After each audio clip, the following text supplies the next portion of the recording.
பொங்கலுக்கு சென்னையிலிருந்து சொந்த ஊர் செல்வோரின் வசதிக்காக சனிக்கிழமை மாலை வரை 5089 பேருந்துகள் இயக்கம். 2,80,000 பேர் பயணித்திருப்பதாக போக்குவரத்து துறை தகவல். சென்னை மற்றும் புறநகரில் இருந்து சொந்த ஊர்களுக்கு பொங்கல் திருநாளை கொண்டாட செல்லும் மக்கள் தென் மாவட்டங்கள் நோக்கி அதிக அளவில் செல்வதால் செங்கல்பட்டு புறவழிச்சாலையில் ஊர்ந்தபடி செல்லும் வாகனங்கள். உதயநிதி ஸ்டாலினுக்கு துணை முதலமைச்சர் பதவி வழங்கப்படும் என்பது வதந்தியே என முதலமைச்சர் ஸ்டாலின் விளக்கம். தனது உடல்நிலை பற்றிய பொய் உடைந்து நொறுங்கியதால் பரபரப்புக்காக துணை முதலமைச்சர் பதவி என வதந்தி பரப்பப்படுவதாக கருத்து. திமுகவினரின் இல்லங்களிலும் சமத்துவ பொங்கல் என கோலமிட்டு சமூக வலைதளங்களில் பகிருமாறு முதலமைச்சர் ஸ்டாலின் அழைப்பு. மக்களுக்கு பொங்கல் பரிசுகளை வழங்கி அனைத்து மதத்தினரும் சாதியினரும் இணைந்து கொண்டாடுமாறு வாழ்த்து. பொங்கல் திருநாளில் அனைவரும் உடல்நலம், மகிழ்ச்சி, குறையாத அன்பை பெற்று வளமோடு இன்புற்று வாழ வேண்டும். தை பிறந்தால் வழி பிறக்கும், தடைகள் தகரும், நிலைகள் உயரும் என்றும் அதிமுக பொதுச் செயலாளர் எடப்பாடி பழனிசாமி வாழ்த்து. கிளாம்பாக்கம் பேருந்து முனையத்தில் ஆய்வு செய்த தலைமைச் செயலாளர் சிவதாஸ் மீனா சுத்திகரிக்கப்பட்ட குடிநீரை குடித்து பார்த்து பேருந்துகளில் செல்லும் பயணிகளிடம் குறைகளை கேட்டறிந்தார். விமான நிலையங்களில் உள்ளதைப் போல கிளாம்பாக்கத்தில் மின்னணு சைன் போர்டுகளை வைக்க திட்டம் என தலைமைச் செயலாளர் தகவல். இன்னும் ஓராண்டிற்குள் படிப்படியாக அனைத்து பேருந்துகளையும் கிளாம்பாக்கத்திலிருந்து இயக்க நடவடிக்கை எடுக்கப்படும் எனவும் தகவல். அந்த எப்படி ஏர்போர்ட்ல இருக்க அதே மாதிரி சைனேஜஸ் நம்ம இங்கே போட்டால் நன்றாக இருக்கும். உதாரணமாக இங்கே இருந்த எம்டிசி பஸ் ஸ்டாண்டுக்கு போகணும்னா அதுக்கு நம்ம கேட்காம அந்த இடத்துக்கு போக முடியும், அந்த அளவுக்கு சைனேஜஸ் இருக்கணும். ஸோ இந்த மாதிரி சைன் போர்ட்ஸ் அதெல்லாம் இப்போ ரெடி பண்ணி ஆர்டர் கொடுத்துருக்கோம். அந்த எலக்ட்ரானிக் சைன் போர்ட் போட்டால் இன்னும் நன்றாக இருக்கும். பொங்கல் தொடர் விடுமுறை காரணமாக விமானங்களின் கட்டணம் பல மடங்கு உயர்வு. சென்னையில் இருந்து மதுரை, திருச்சி, தூத்துக்குடி, கோவை செல்லும் விமானங்களின் கட்டணங்கள் உயர்ந்துள்ளதாக பயணிகள் குற்றச்சாட்டு. பொங்கல் பண்டிகையையொட்டி சென்னை கோயம்பேடு சந்தையில் களை கட்டும் விற்பனை. கரும்பு, மஞ்சள், இஞ்சி உள்ளிட்டவற்றை வாங்கிச் சென்ற வியாபாரிகள் மற்றும் பொதுமக்கள். டெல்லியில் உள்ள தேசிய போர் நினைவிடத்தில் மரியாதை செலுத்தினார் முப்படைகளின் தலைமை தளபதி அனில் சௌஹான். வரும் 15ஆம் தேதி ராணுவ தினம் அனுசரிக்கப்படும் நிலையில் முப்படை தளபதிகளும் மலர் வளையம் வைத்து மரியாதை.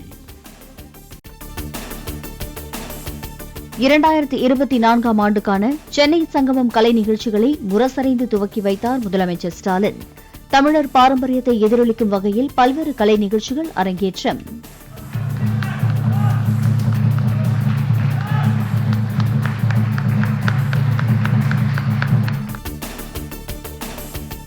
சுப வீரபாண்டியன், பாலமுருகன் அடிமை, பழனி பாரதி உள்ளிட்டோருக்கு தமிழக அரசின் விருதுகள்.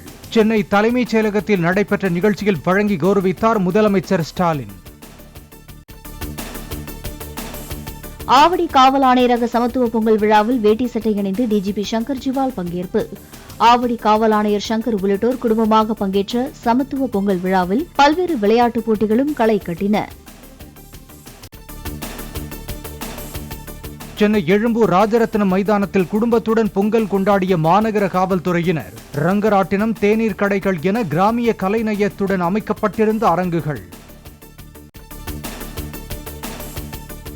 சென்னை எழும்பூரில் நடைபெற்ற பொங்கல் விழாவில் மனைவியுடன் சேர்ந்து பொங்கலிட்ட காவல் ஆணையர் சந்தீப் ராய்ரத்தோர். வயல்வெளி போன்று அமைக்கப்பட்ட இடத்தில் நாற்று நட்டும் உற்சாகம். தஞ்சாவூர் மாவட்டம் பட்டுக்கோட்டை அருகே மாற்று சமூக இளைஞரை காதலித்து திருமணம் செய்ததாக கூறி இளம்பெண் கொலை செய்யப்பட்ட வழக்கில் மேலும் 3 பேர் கைது. ஏற்கனவே இளம்பெண்ணின் பெற்றோர் உட்பட 5 பேர் கைது செய்யப்பட்ட நிலையில் காவல்துறை நடவடிக்கை. வெள்ள பாதிப்புக்கு உரிய நிவாரணம் வழங்கக் கோரி டெல்லியில் உள்துறை அமைச்சர் அமித் ஷாவுடன் தமிழக அனைத்துக் கட்சி எம்பிக்கள் குழு சந்திப்பு. வரும் 27ஆம் தேதிக்குள் நிதி வழங்குவதற்கான அறிவிப்பு வெளியாகும் என அமித் ஷா உறுதியளித்ததாக திமுக எம்பி TR பாலு பேட்டி. பிரதமர் மோடி பங்கேற்கும் பொங்கல் விழாவில் பங்கேற்க அண்ணாமலை டெல்லி பயணம். விழாவில் கலந்து கொள்ள மட்டுமே டெல்லி செல்வதாக பேட்டி. நல்லா இருக்கீங்களாண்ணே? டெல்லி குளிர் எப்படி இருக்குன்னு பார்த்து வரேண்ணே, பாப்பண்ணே. இல்லை இல்லை இல்லை சந்திப்பில்லை, பிரதமர் அவர்கள் பொங்கல் விழாவில் பங்கேற்கிறார். இந்தியா கூட்டணி கட்சியினரிடையே தொகுதி பங்கீடு பேச்சுவார்த்தை சுமூகமான முறையில் நடைபெறுவதாக காங்கிரஸ் தலைவர் மல்லிகார்ஜுன கார்கே தகவல். ராகுல் காந்தி மேற்கொள்ள உள்ள நீதி யாத்திரையில் பங்கேற்க கூட்டணி கட்சிகளுக்கு அழைப்பு விடுக்கப்பட்டுள்ளதாக சமூக வலைதளத்தில் கருத்து பதிவு.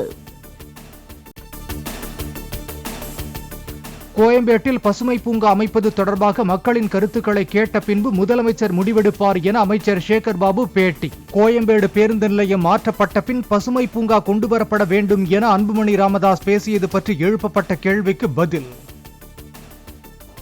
மக்களுடைய பயன்பாட்டிற்கு என்னென்ன தேவைகள் தேவைப்படுமோ அதை அறிந்து அதன் பிறகு மாண்புமிகு தமிழக முதலமைச்சர் அவருடைய கவனத்திற்கு சென்னை பெருநகர வளர்ச்சி குழுமம் கொண்டு சென்று இறுதி முடிவினை மாண்புமிகு முதலமைச்சர் அவர்கள் எடுப்பார்கள்.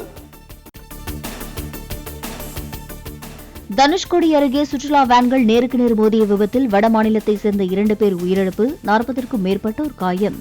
சாலையில் திடீரென நின்ற பேருந்தை முந்திச் செல்ல முயன்ற வேன் எதிர் திசையில் வந்த மற்றொரு வேன் மீது மோதி கவிழ்ந்ததாக தகவல்.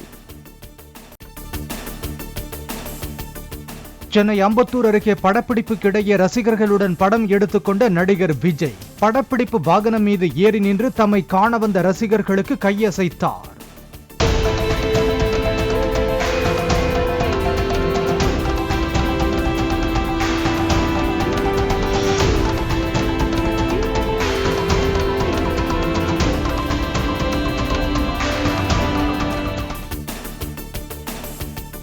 சென்னை மற்றும் புறநகர் பகுதிகளில் அடுத்த 48 மணி நேரத்திற்கு வானம் ஓரளவு மேகமூட்டத்துடன் காணப்படும்.